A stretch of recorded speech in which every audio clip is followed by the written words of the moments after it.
You win. Perfect. We are on air. Yay. Hello, everybody, and welcome to another exciting episode of Nerd Fight. Yeah. Today on Nerd Fight, we are going to be doing something a little bit different. We're going to be nerd fighting over a movie, we're going to be nerd fighting over movies like we've done before.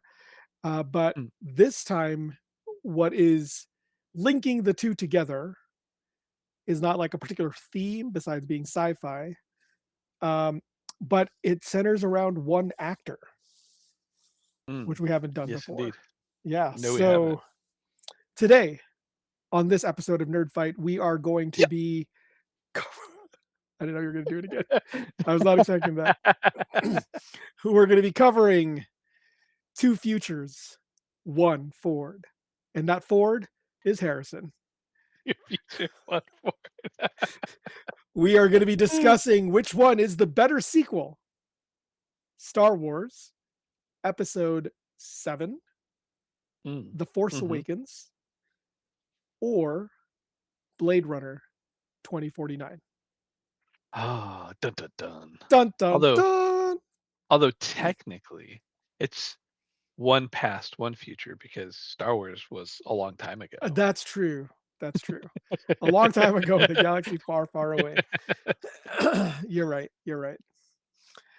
So yeah, so we're going to be discussing these two next movie in a seminal, I guess, previous franchise.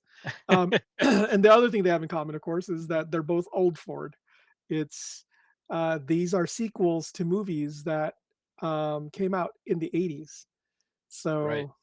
yeah, that's a lot of time in between to make a sequel. There's only, what, 30 plus years between Blade Runner and 2049? Yeah. No biggie. Wait, Blade Runner 2049 came out in 2017. Original Blade Runner came out in what, 82? Yeah. Bro, that's a lot of time. 35 years? Yeah. That's all. I mean, that's all. It's Blade Runner's old enough to run for president. That's all that means. I mean, how long was it between Force Awakens and Return of the Jedi? Return of the Jedi was 83. Yeah. Force Awakens was 2015, so 2015. 32 years. 32 years. So yeah, that's a lot of time between Fords. Yeah, that's true. You know, that's true. There's a lot of aging in there. I mean, usually a Ford doesn't last that long. They are found on roadside daily.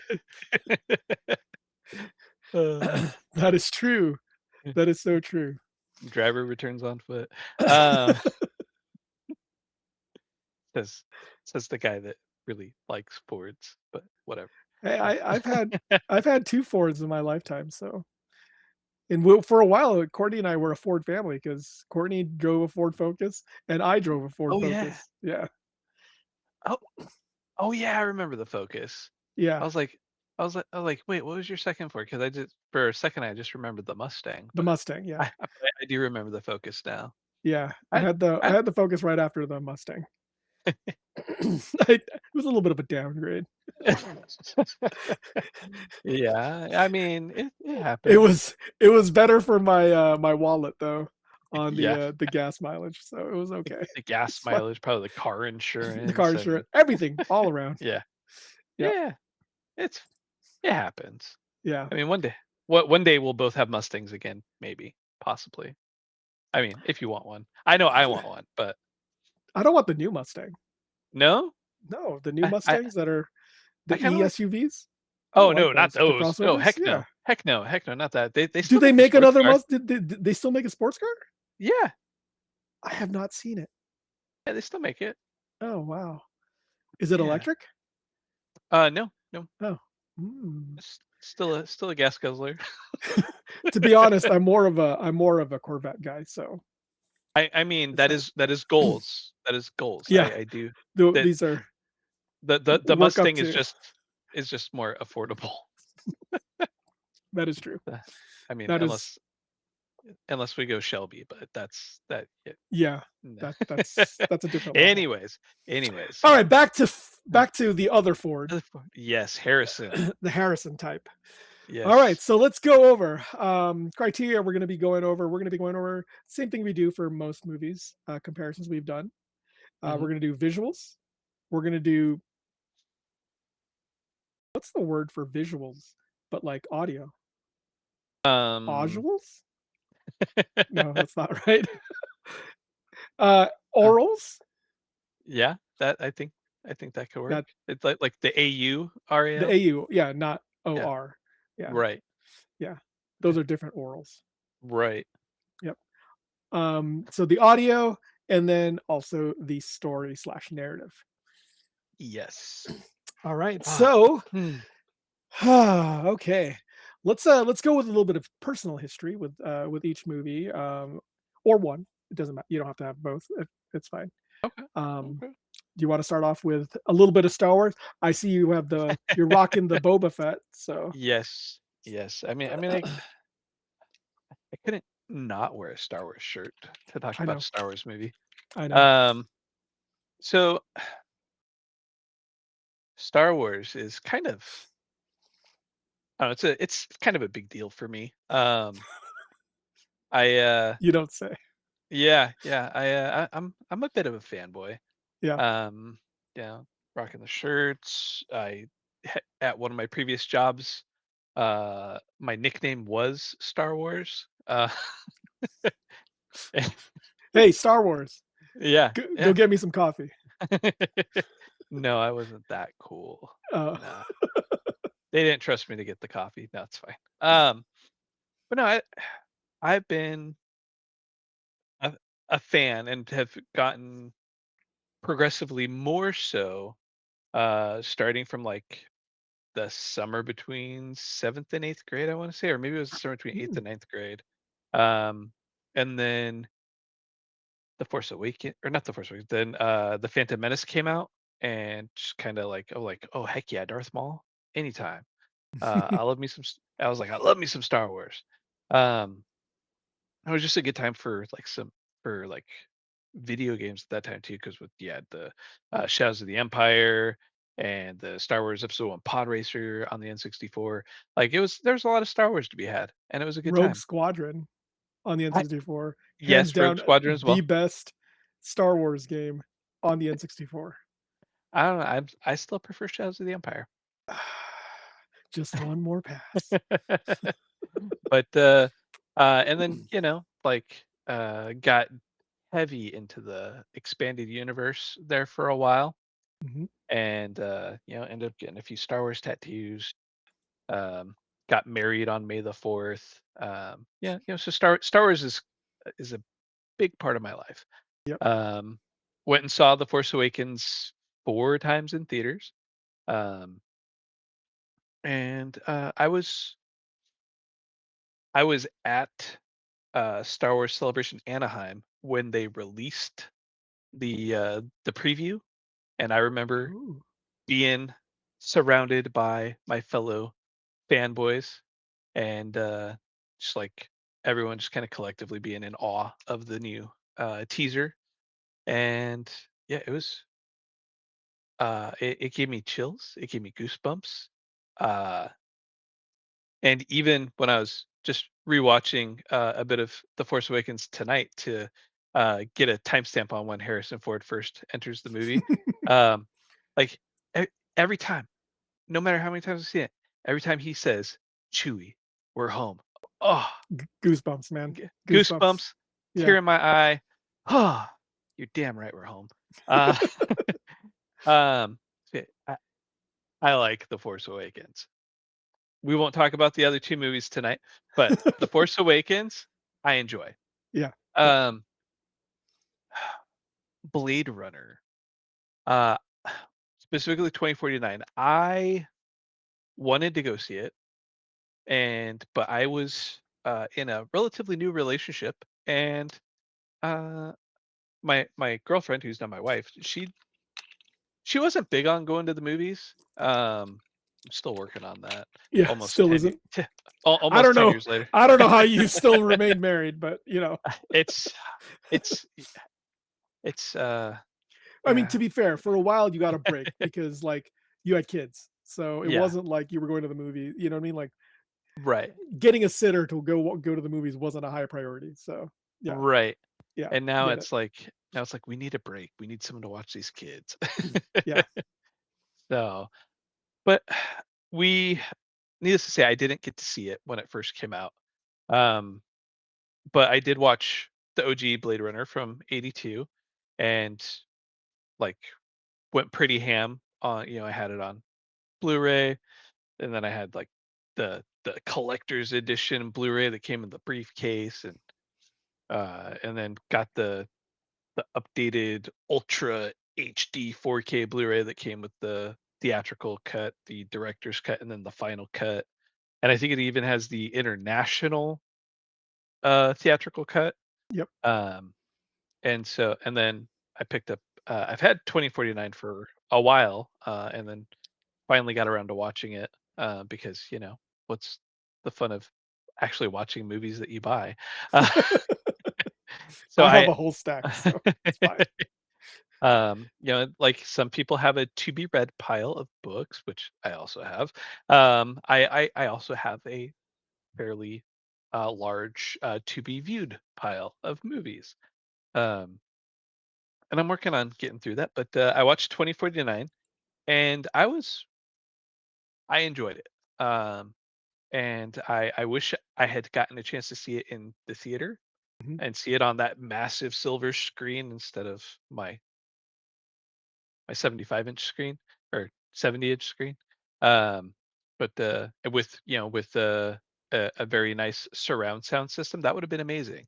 Because even on my TV with no surround sound, I'm like, ooh, the audio on this is great. So can't wait to dive in and talk about it.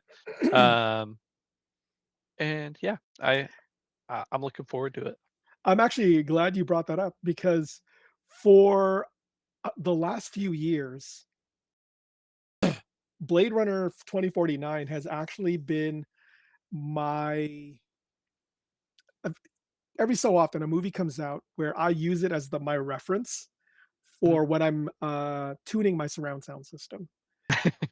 And Blade Runner 2049 has been what I've been using for the last few years, especially when I'm trying to work on the subwoofer and the low end Hmm.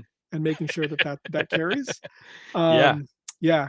it's Previous to that, like I've used the original Jurassic Park. I've used Attack of the Clones. I actually like using a lot, okay. especially the sequence where there's those audio bombs that go off Oh in yeah. space. Yeah, Yeah. those are amazing for working on your surround sound system. Um, but yeah, Blade Runner 2049. Oh, before that, right before Blade Runner, it used to be Tron Legacy. Oh, nice. Yeah. So, and that was really nice to hear all the Daft Punk music Oh, I also. can imagine. I can Yeah. imagine. So yeah, so 2049 on a amazing surround sound system is top notch for sure. N- Nice. Oh, what happened to your audio there?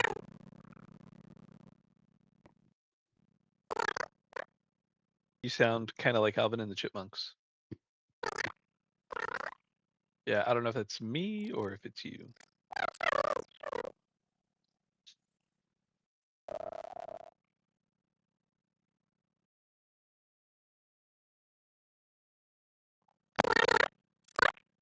Still sounding weird.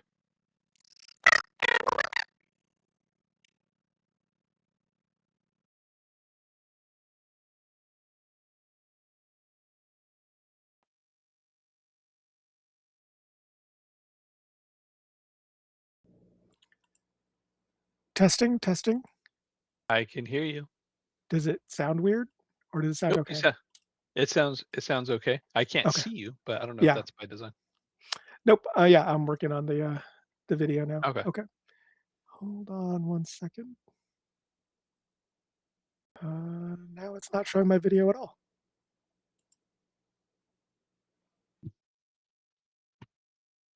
Am I not? Can you not see me still? Nope. I just see a black screen. Oh, now I see the little silhouette symbol guy. Oh, okay. There you go. Yep, I can see you. All right, let me work on. I'll just cut this part out later. Okay. Yay, technology.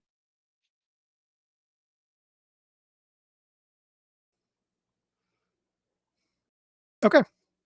All right. I just continued recording, so All right. that's cool. Okay. Alrighty. What were we talking about?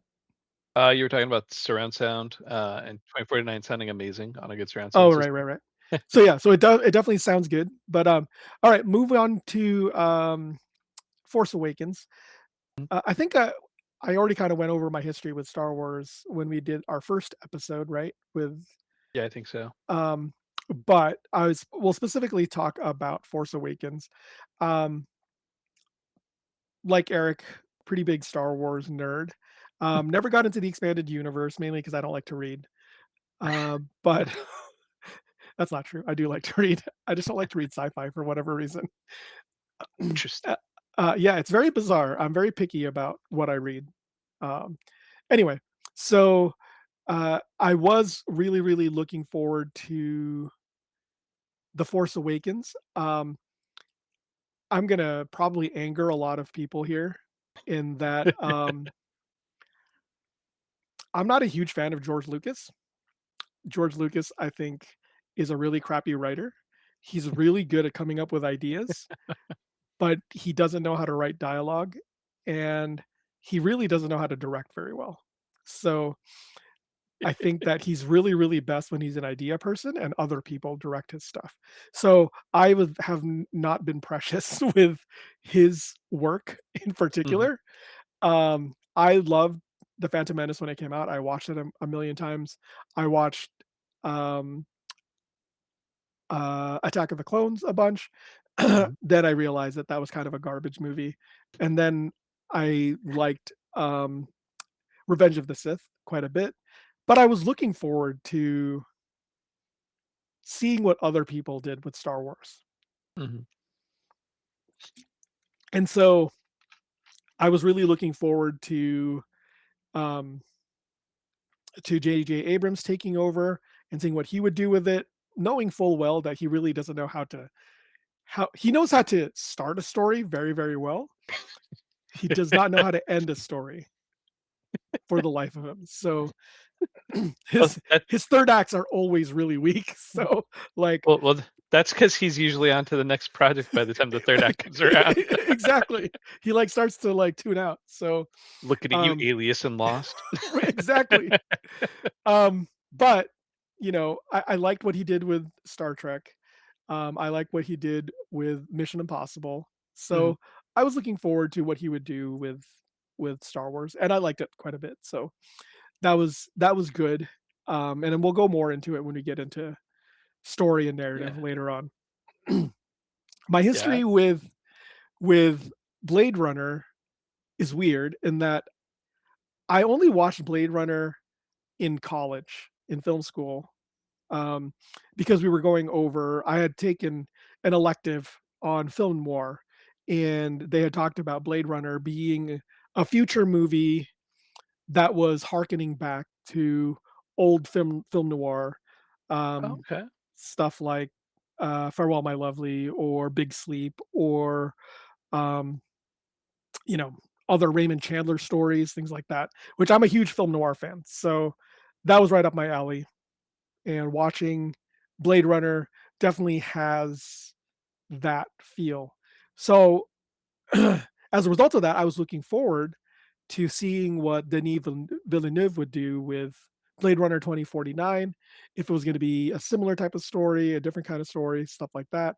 Like you, I missed it in the theater. I didn't watch it in the theater. I bought it on the Blu-ray, and again, I've been using it as a reference, but I'd never actually watched the full movie. I just watched like the opening. Yeah. So this was actually the first time I watched the full movie. I watched it twice actually because Okay. I watched it the first time and then I watched it a second time to make sure like that I was giving it its full due and stuff like that. So That's quite the commitment there. God, it's a long movie. So yeah. It, definitely was. Um, but Ugh. I also rewatched the original cut of Blade Runner, the final Mhm. cut of Blade Runner, Oh, and wow. then 2049 2 times. So, that is commitment, folks. That is Yeah, yeah. commitment. Oh, Alright, so let's go to the visuals. Which one do you think wins out on visuals, and why? oof, that's tough. It's tough, right? Uh, It is a hard one. because because, I mean, one is takes place on different planets and in space and has a bunch of different aliens, whereas the other one takes place in dystopian LA in 2049. That's but Mhm, like it still maintains, very stunning visuals. Um it's Star Wars is a lot more colorful. mhm. I don't know if that's, partly due to the aliens, partly due to the different laser blasts. um but there's a lot more color. Um but the It's a different kind of sci-fi Yeah, world, right? I mean, like, yeah. yeah, one is fantastical, one is very Mhm. grounded in reality, so it's like Yeah, and yeah, it's very it's hard to say which one has the better ones because I was watching 2049, s trying to finish up my watch through, when you messaged me that dinner was running late, and, I'm like, "Cool, that gives me time to finish." Um, and so I was just watching, and the scenes towards, with, Ryan Gosling and Harrison Ford, uh, when they first meet and they're fighting each other, yeah, like, spoilers. that. Yeah, Oh, yeah. it's a 9-year-old movie, uh, at this point, but I can't believe it's been out for 9 years already. Yeah, seriously. Um, but they but, like, the stuff that's going on in that fight in that, like, lounge Casino? room or casino room Oh, yeah, yeah, yeah, is yeah. those were pretty cool with the different holograms Yeah. and just everything else going on. And then,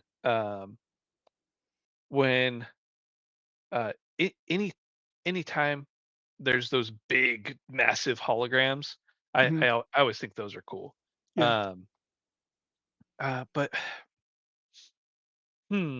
I think honest as much as I enjoyed the visuals for 2049, I think I'm gonna go with The Force Awakens, mainly because I really like, um, and in my mind, this is for the visuals, but I like a lot of the camera work that's going on when we're doing some of the dog fighting. Mhm. Um, like when, You just like lens flares. that's the whole reason I've watched the 2009 Star Trek so much is it's all the lens flare. Yeah. Um, but no, it's just some of the stuff that they do with the Millennium Falcon on Jakku and just the that opening scene on Jakku where the First Order comes in and attacks that village Mhm. and Kylo Ren just stops the blaster bolt with the force. I'm like, just so many things like that. Just those little things add up, and it's like I think for me, Force Awakens wins for visuals. Nice, nice, nice, nice. Well said, sir, well said.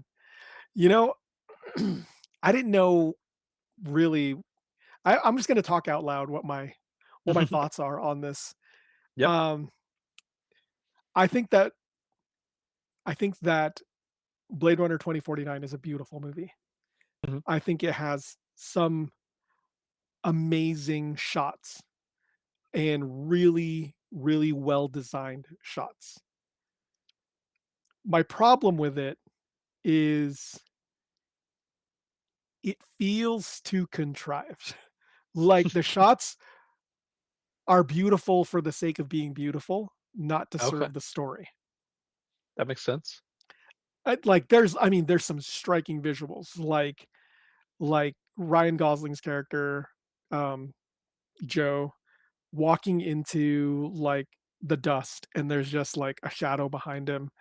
Like it's so bleak, it's so orange. like an orange reddish hue. It's almost like Mars.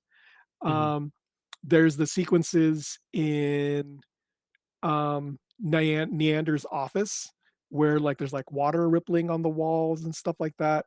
Like absolutely gorgeous. But it's like gorgeous for the sake of being gorgeous, not like for the sake of like really for the story at all, like to me. Right. And so like the way I feel about Blade Runner 2049 is it's a gorgeous movie, but it doesn't feel like Blade Runner to me. Mm. And the main difference is that having rewatched the original Blade Runner, there's a lot of life in the frame. Ridley Scott fills the frame with so much information. Mhm. Like, and I don't know if it's because narratively in Blade Runner 2049, it's like a post-apocalyptic, like food sources are gone, kind Mhm. of thing. And so like it's much more minimalist, but Ridley Scott's Blade Runner is not minimalist. It's art deco, it's dark and dingy, and there's a lot of junk everywhere. You know what I mean? Like Yeah. there's like even in Deckard's home, there's stuff everywhere. There's stuff on desks, there's stuff in the Yeah. police station, there's stuff everywhere. But in this police station in 2049, it's like empty. It's like a 60s version of like the future where everything is kind of like gray and white. And then even Neander's home, as compared to Tyrell's home and office, Mhm. it's like clean hallways, and Tyrell Yeah. had like a bunch of stuff too, like he collected and things like that.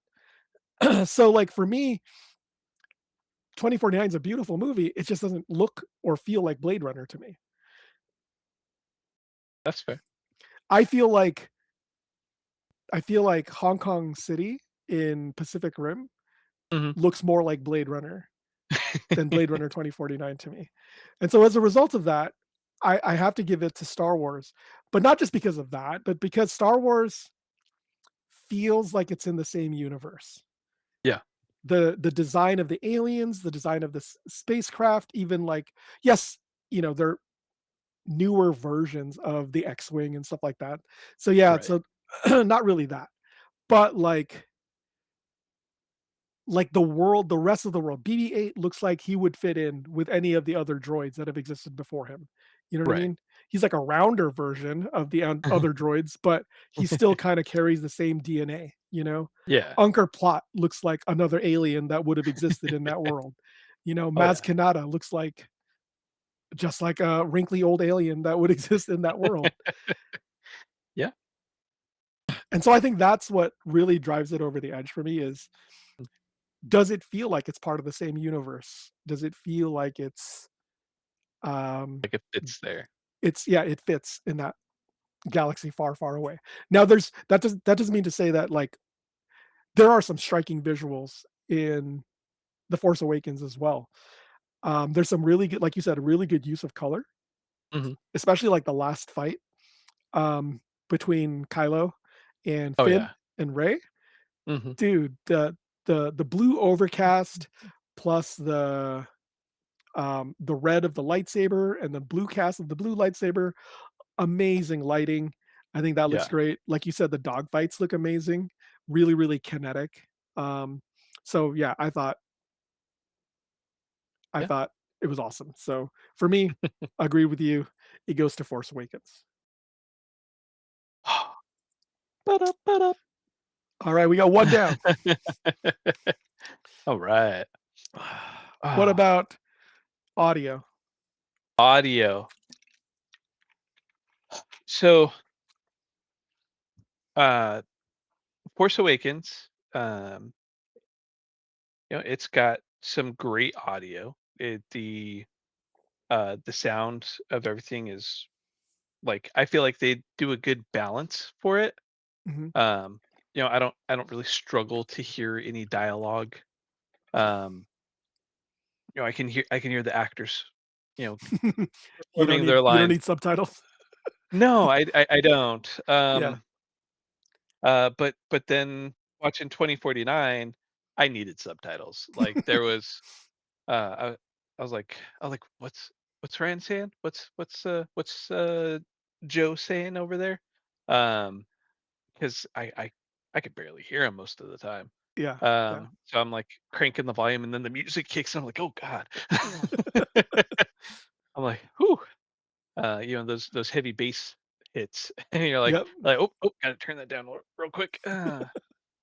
But it was a bit overwhelming at times to be like, oh, hold on, and but the Just so you know, that problem doesn't really happen on a surround sound system. oh Just really? yeah, yeah, Oh, yeah. I need The to surround the invest. surround is actually really well done on it. The dialogue Okay. was very clear to me. Like, I Oh, had no nice. problems with it. Yeah, yeah. Okay. So, Yeah. So I need to invest in a surround it sound does system. make a difference. It doesn't always on all other movies, for sure. It just In that one, mm, though, it really does. oh It gotcha. works kinda well. Yeah, I need to that's on my to-do list. Just, money. Yeah, Um, yeah. but, 'cause I don't wanna get a cheap one, I wanna get a nice one. Um, so, I mean, not, like, super nice, but just, something. But the overall, like, quality, I loved I love hearing the punches, and especially, like, when, go back to Harrison Ford and Ryan Gosling's fight. Um, Harrison throws some pretty good punches, and it's nice. They do a really good job with that. Mhm, Um, and then the uh, I don't know what it is, but I kept seeing it on the subtitles because hard of hearing. The Wallace jingle. I'm like oh, yeah, yeah, yeah. that kept coming up a lot. I'm like, oh, I should probably get maybe a little closer to my TV so I can hear that better. But It's the sound of whenever he's turning on the machine for joy mm, or receives a okay. message for joy. Yeah, Oh, gotcha. Okay. yep. Yeah, I was It's like, like what a is this? phone ring. It's like a phone or like a ringtone. Oh, and then everyone's making fun of him for it. Like, Yeah, oh, I see you don't like real women. yeah. um, but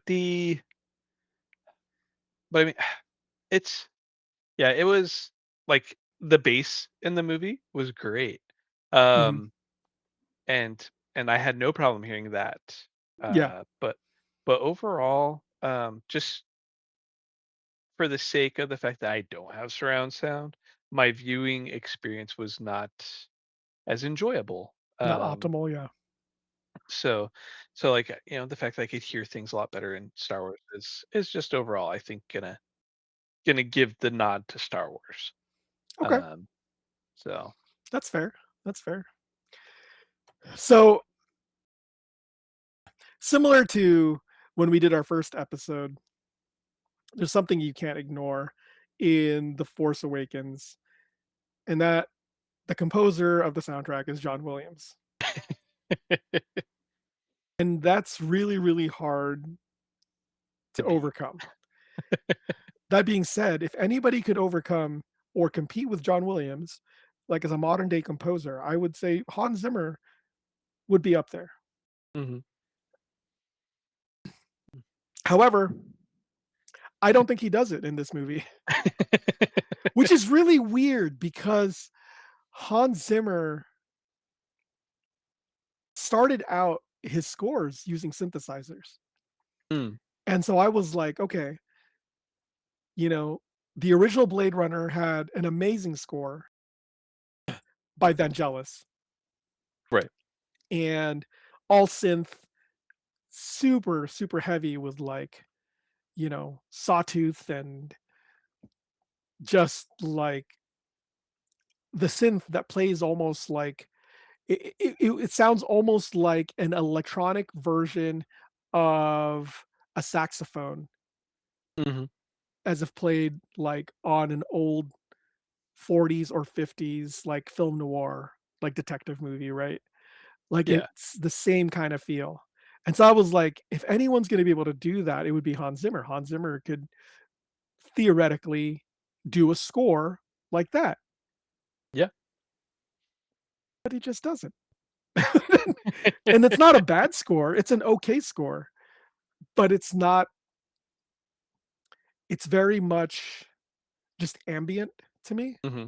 It Yeah. doesn't like drive the story.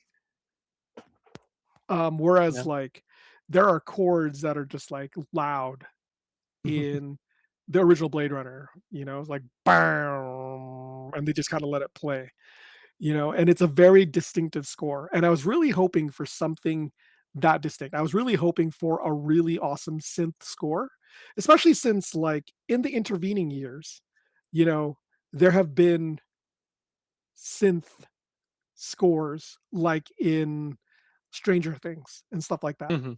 So I Yeah. was like, synth is gonna come back. Like this is like the perfect movie for a really heavy, strong synth score. Yeah. And it just wasn't. And I was very sad about that. Yeah. I And that's the thing. It's like the visuals were awesome. I wish that the score rose to the that same visuals. level. Yeah. Yeah. And it just didn't. And I don't know if that was like a stylistic choice or what, but I feel like again, just like the visuals, it would have made a stronger connection to the original Blade Runner, you know? Yeah. So, yeah, Force Awakens to me though, I'm it wins out because of John Williams' score, but that being said, I don't think it's John Williams' best score. The best stuff that happens in both the sound design and the score are things that are familiar, Right. like the blaster blasts and, the sounds of the TIE fighters, the sounds of the X-Wing, the sound of the lightsabers, all that stuff, awesome. The best parts of the score, in my opinion, the only part of the score that's new that I really, really love is in the opening, when you first get introduced to Rey in Jakku, Mm. and she's in the giant star destroyer, and she's like climbing down, and there's Yeah. like this like trill on the I think it's like a flute instrumentation. Hmm. And it sounds very similar to Michael Giacchino's score from Star Trek '09, Oh, okay. when when the little ships are leaving, and they're like escaping, Mm. uh, like the pods are escaping. Anyway, whatever. Um, so in that instance, I like Williams' score for that, but the best parts of that score are like the Han and Leia theme, Yeah. the Skywalker Jedi theme. Like those are the best parts of that score. And yeah, none of the new material, in my opinion, rises up to. And probably gonna get a lot of flack for this too. But in the prequel trilogy, I like Duel of the Fates just Yeah. fine. But my favorite theme that Williams composed was actually from Attack of the Clones, and it's the love theme across the stars between Padme and Anakin. Mm. It's the one. It's like a sweeping violin string part, and then it ends with the chord progression from the Imperial March. Oh yeah. Ah, it's amazing. Anyway, nothing he wrote in nothing he wrote in The Force Awakens rises to that, Right. but I still think it just wins just by default, just because John Williams is the man. I'm not saying that he ran away with it. Let's just put it that way. It won, but just by like a little. Okay. Okay. So yeah, It was enough cred to get the job done. yeah, yep. Okay. All right, let's go over story, narrative, Oh. and like whether or not it was which one's the better sequel. Um, for me, and this is totally a me issue. I'm gonna acknowledge that right away. But I think 2049 was a better sequel. Whoa, Um, dang. yeah, Okay, I think it because that is at not least what I thought you were gonna say at all. yeah, Wow, yeah. wow. Um, so here's the me issue part. Um, as I mentioned at the beginning, I read a lot of the expanded universe, Uh, and yeah. I in in my brain, because I have a hard time letting go of that knowledge. Yeah, Um, I Han and Leia get married. They have 3 kids. yeah. Uh, the oldest 2 are twins, and that's Jason and Jaina, and then they have a 3rd kid, and his name is Anakin Solo, and he is awesome. Um, and Luke rebuilds the Jedi Order. Yeah, he makes some mistakes, but he doesn't run away and go hide in the middle of nowhere. No, he faces that crap. Um, and so when I was very excited when I heard there was going to be a new Star Wars movie, J.J. Abrams of all people was going to be directing it. Um, I was like, heck yeah, this is going to be great.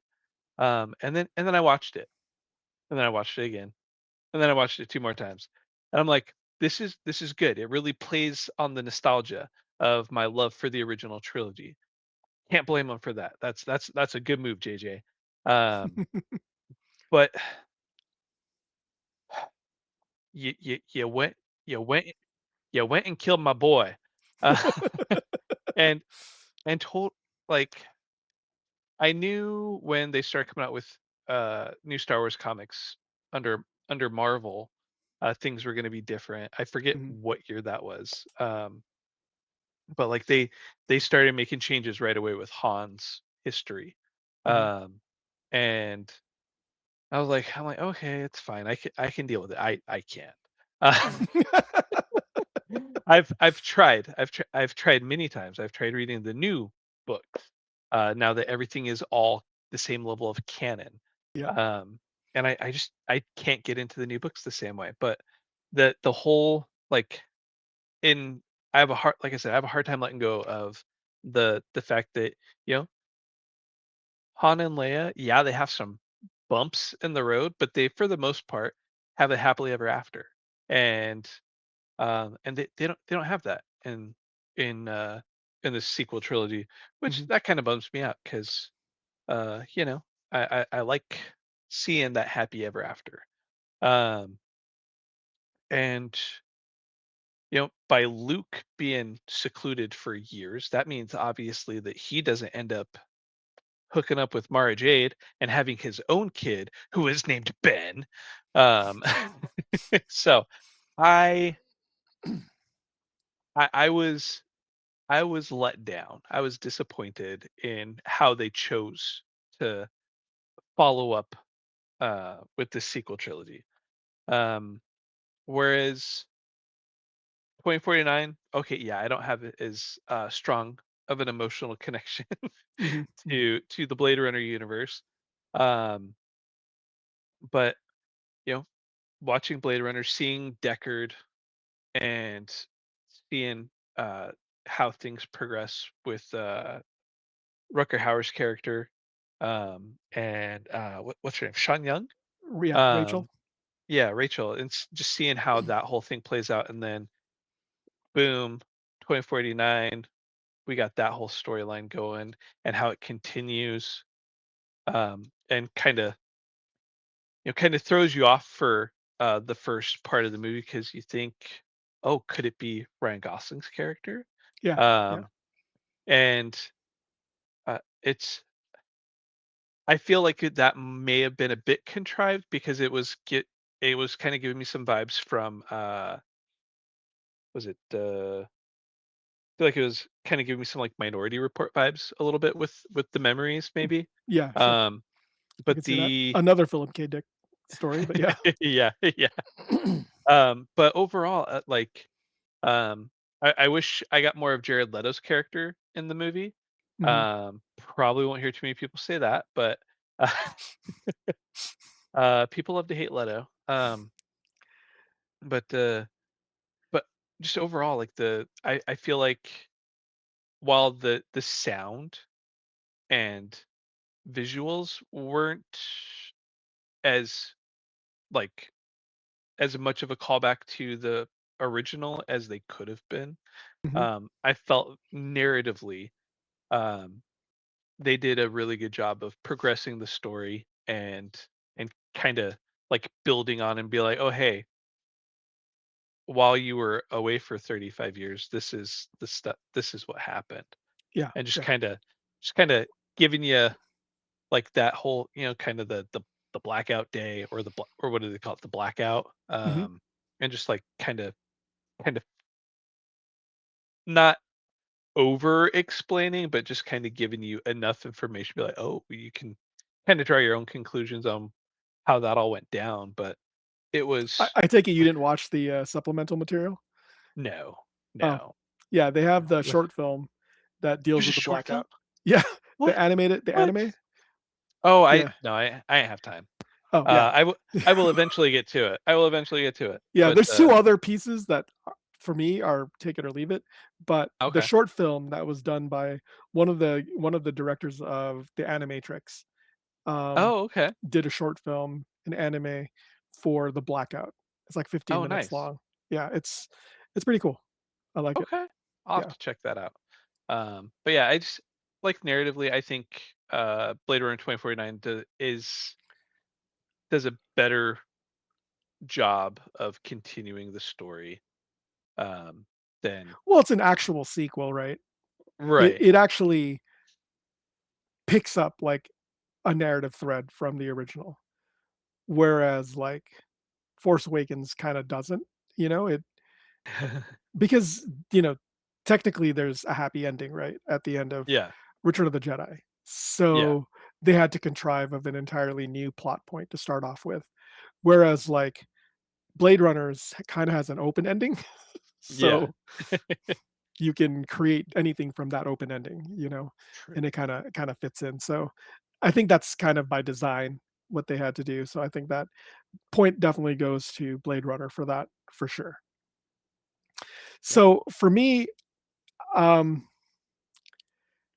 I have an it's weird, I'm split for 2 reasons, and I'll go into why.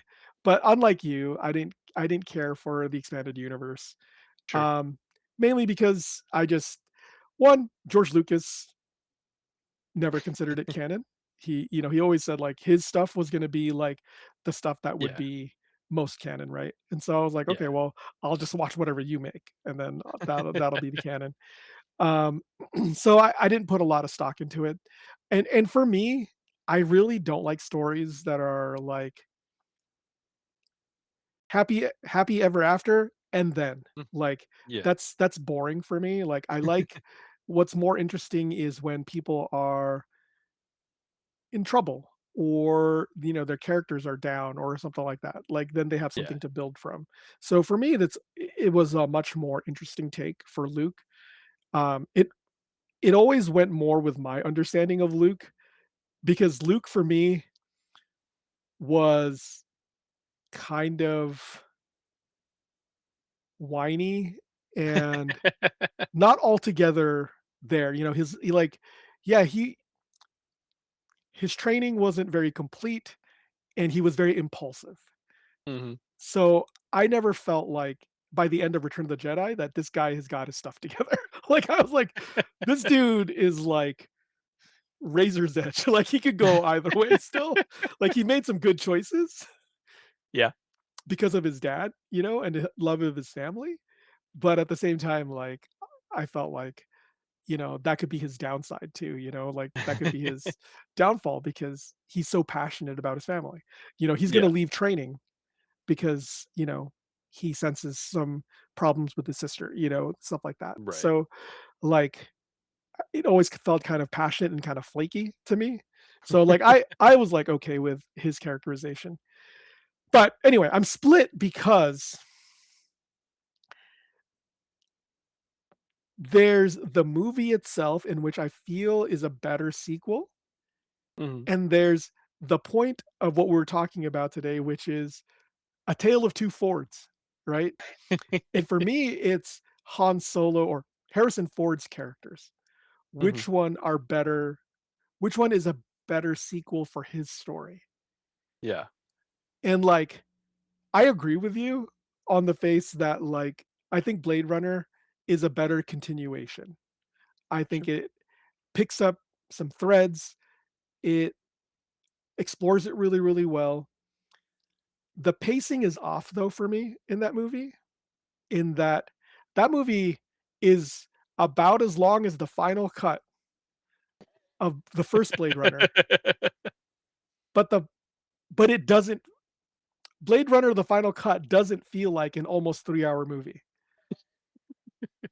Blade Runner 2049 feels every minute Of of a that 2 hours 3-hour and 30 movie, minutes. 2 hours and 50 minutes or whatever. Yeah. Like, it feels long. There's just some long shots, again, because they wanna it's beautiful. It's, "Look at this amazing scenery.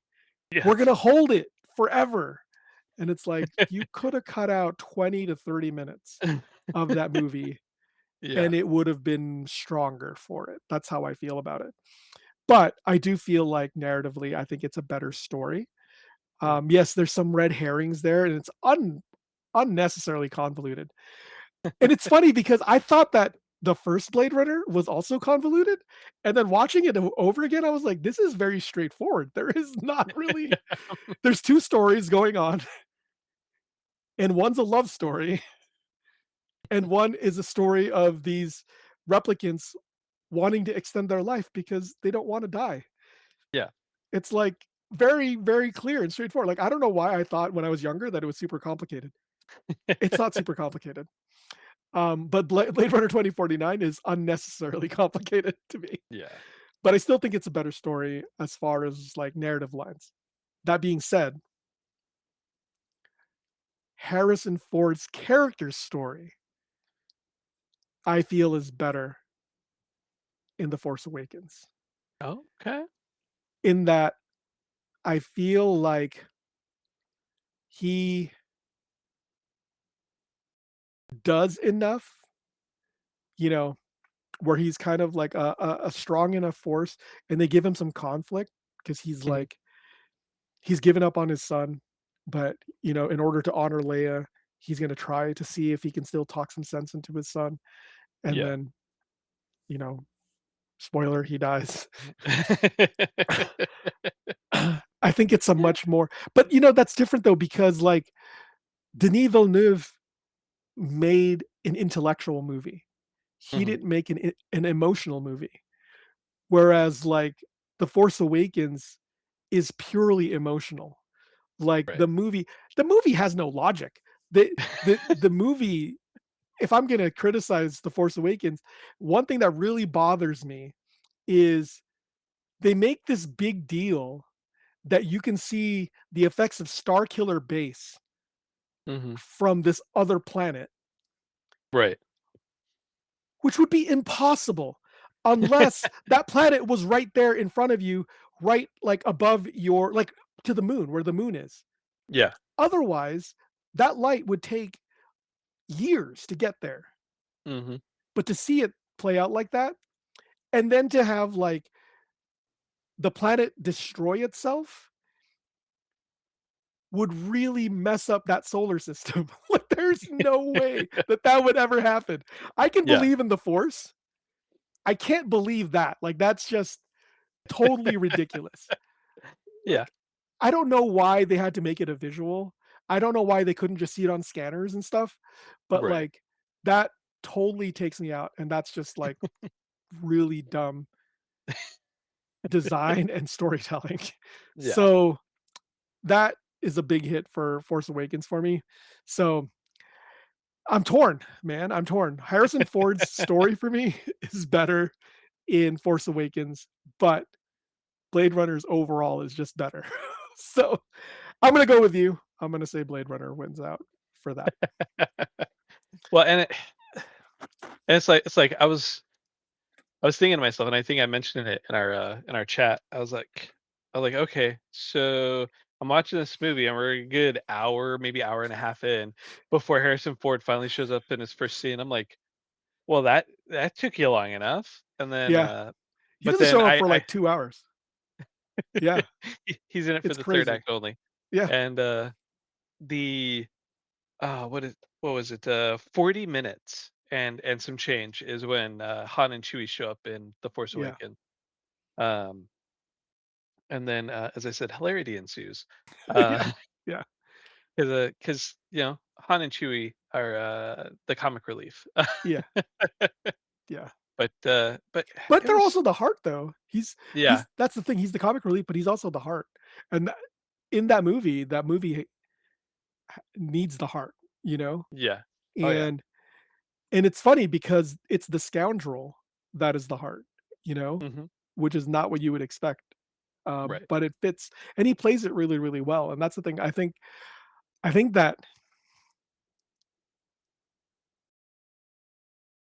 that that's a lot to be said about like the if how effective the story is because of how well he plays Han. Yeah. And I mean, Han's back to his old tricks, you know. He's like scamming gangsters and stuff again, and like, you Yeah. know, and narratively there's a problem, and I know that this is a choice that they had.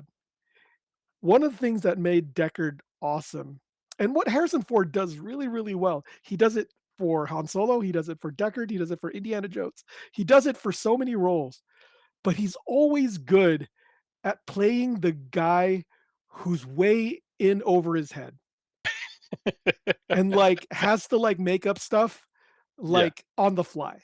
You know what I Yeah. mean? Like he always has that like that confident grin, but like how am I going to get out of this? You know, like he does that as Deckard a lot, you know, especially against Rutger Hauer's character. But like Ryan Gosling, because he's a replicant himself, Hmm. you know, he's kind of like almost devoid of emotion. Yeah. So he doesn't do that. So it never kind of looks like he's in trouble. It never looks like he's like, you know, like in over his head. It never looks like he's like gonna have a problem. Right. And that's my complaint about like the Phantom Menace too, in that the Jedi are so on top of their game Yeah. that they never look like they're in any danger. And that just doesn't make for fun. Like that, you know, Right. like that doesn't make for like a fun experience for the audience. Yeah. It's fun to see the guy who's like, "Oh shoot, I'm gonna get my stuff knocked out." Like, you know, but how am I gonna get out of this one? You Oh know, yeah. and that's always way more fun. And in The Force Awakens, there's a lot of that. Finn does that, Hmm. Poe does that, Ray does that. Like, it's like all the characters do that, and I think it's a much more effective story because of that. You know, That makes so sense. but yeah, but overall, I think that narratively, I still think that Blade Runner 2049 wins. Oh dang. Man, there's a lot of back and forth on that one. That's crazy. I have a lot of back and forth on that. You were very clear. I was like, I don't know. Yeah. Yeah. Like I said, it's a me problem. If I if I didn't have the attachment to the expanded universe, it'd probably been a much harder call for me. Yeah, yeah. Um, but You know that there's one reason that The Force Awakens totally loses this that in that they created a character that was way more hyped, but also way more disappointing than Boba Fett in Captain Phasma. Like, do you remember how much yeah. marketing there was for Captain Phasma? Oh yeah. Oh, like Phasma was everywhere. And then she does nothing. She Yeah. literally does nothing except stand there and look cool, which was kind of what Boba Fett did in the first Star Wars movie Right. until they like gave him more stuff to do in Jedi and Yeah. Empire. But like, I was like, oh, that's disappointing. Yeah. Oh yeah. But yeah. So overall, Force Awakens wins based on visuals and audio, but not based Yeah. on story, where I feel like it matters the most. And it's unfortunate. And because I would love, like Star Wars is my baby. Um, so I would have loved for it to win, but I just well, I mean, it all across the board. I mean, Oh yeah, the um, sweep. Yeah. but yeah, they couldn't pull it off. No. You know, the hard part for me was trying to just focus on The Force Awakens and not think about the other 2 sequels. Because, Yeah.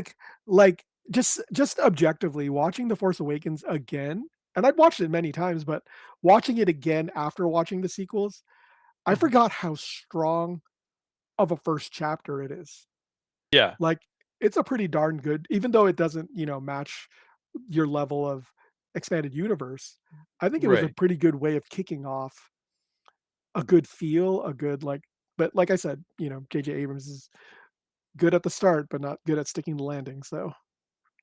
Well, I mean, how much of that is Abrams' fault? I mean that the Oh, versus, like eh, right. Ryan Johnson's? Yeah, with The Last Jedi.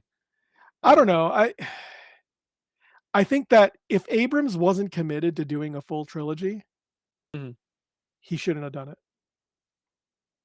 That's my opinion. that's fair. Yeah.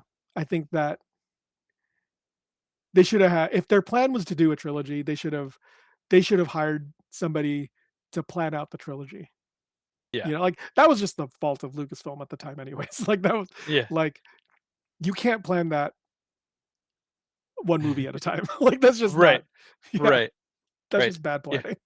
Yeah. Way to go, Kathleen Kennedy. Yeah, Uh, that was just bad planning in general. So, they should have just come up with the 3 movies, like, at least, like, a basic framework, what they were gonna do. So, yeah, that would have been I yeah, mean, that would have been amazing. yeah.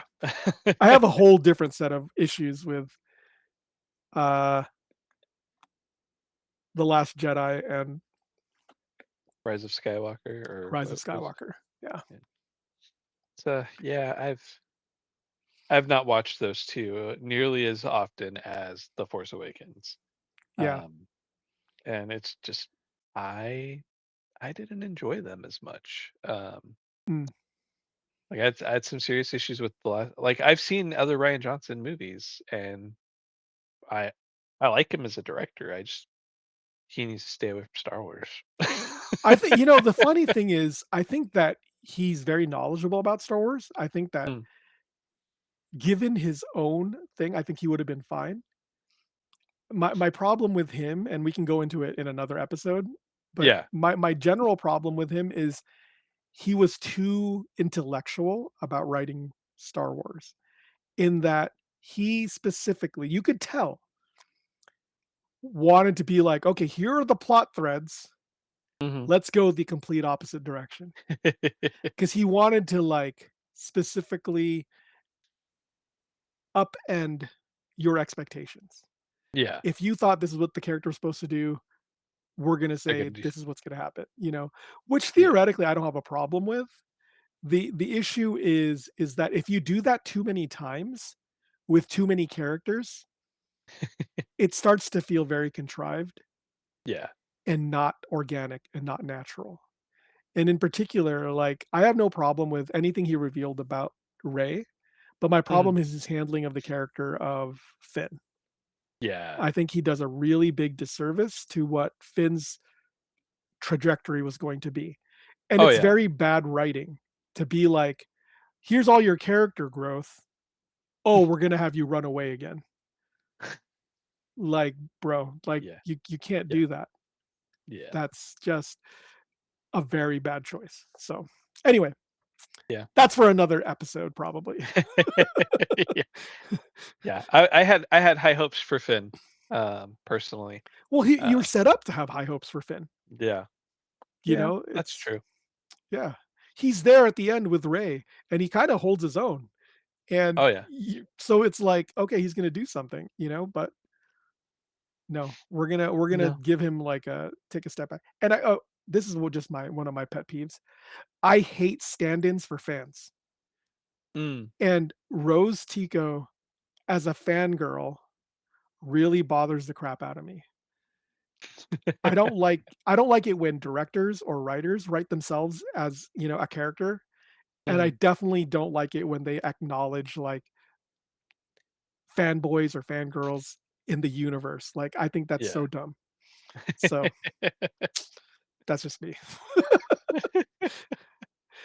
Yeah. Anyway, Yeah. in the episode today, the battle of, 2 futures, or well, 1 past,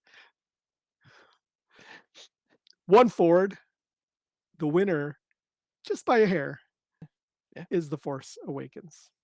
Ba-da-ba-da. Ba-da-da-da, ba-da-ba-da, ba-da-da, bum, bum, ba-ba-ba-bum. No, no. I'm trying to Okay. think of music from Blade Runner, but I can't because Hans Zimmer's score was totally forgettable. Do better, Zimmer.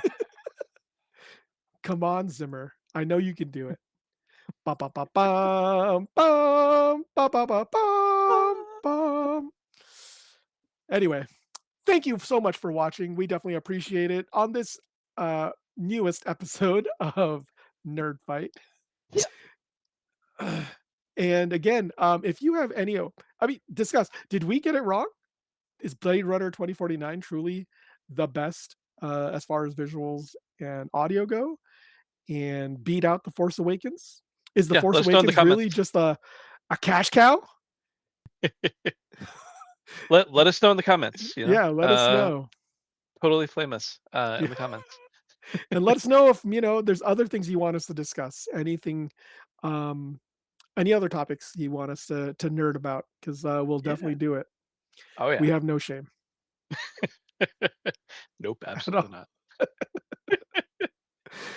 But yeah, So if you made it this far, do us a favor, hit the like, hit the subscribe, hype it if that's available. And we'll tell your catch you friends next and time. family. Yes. And tell your enemies. Absolutely. Use the force if you have to. That's right. Yep. All right. Thanks for watching.